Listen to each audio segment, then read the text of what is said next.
Sure, it's James Witham, Down and Nerdy Podcast. Great title, podcast. Yeah, hey James. We were Thank making Chris up a and theme Gabrielle. song for you before you came on. Going to get down and nerdy. I heard that. I'm thinking about switching my intro right now because of that. So we'll talk. Well, my people will talk to your people. I'm really enjoying the big door prize, and one of the reasons is because of you guys. I mean, the chemistry between the two of you is just off the charts good. I think in this show. Yeah. Just give it a little nudge. So, how would you both describe the relationship? I think in many ways it's kind of like a very typical marriage where there are little problems within it that nobody's talking about. They get on for the most part.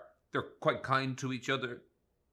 They're coming to the end of their parenting cycle, which can often feel like being on the inside of an industrial drying machine.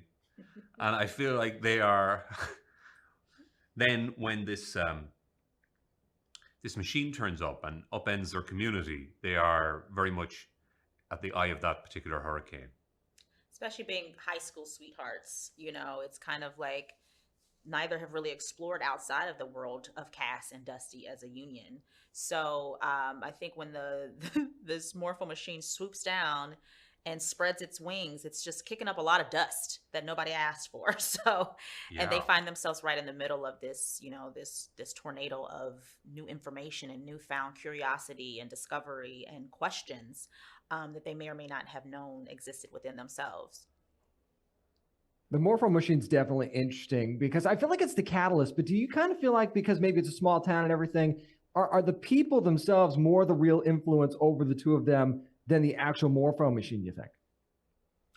Yeah, I mean, in many ways, the way that the town is drawn, it feels like one of those like globe shows where you could put like one big glass orb and the whole world of the show would be within it.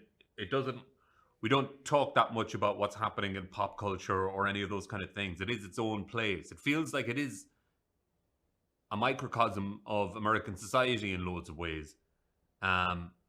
But it does mean that it's more self-determining, which is exciting, I think, in a show like this, which for me is interesting because of the oracle nature and how people are easily led. That the community feels very self-contained, I think, is important to that idea.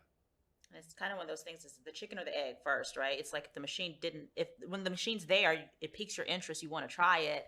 And then once you're sharing that information and, Mr. Johnson's putting people's photos up on the wall, and now it becomes a society of people wanting to not be left out and wanting to be a part of something, which is very indicative of how human nature rolls, especially in America, where it's like every one of us has some sense of a follower within us, right? And so we all want to be a part of the bigger picture. And it's also this big mysterious entity that takes a hold of this entire town. And it's very interesting to see how each person deals with it differently. And we all get to experience it together when the Big Door Prize premieres on Apple TV Plus on March the 29th. Chris, Gabrielle, thank you so much for your time today. I really appreciate it. Thanks for having us.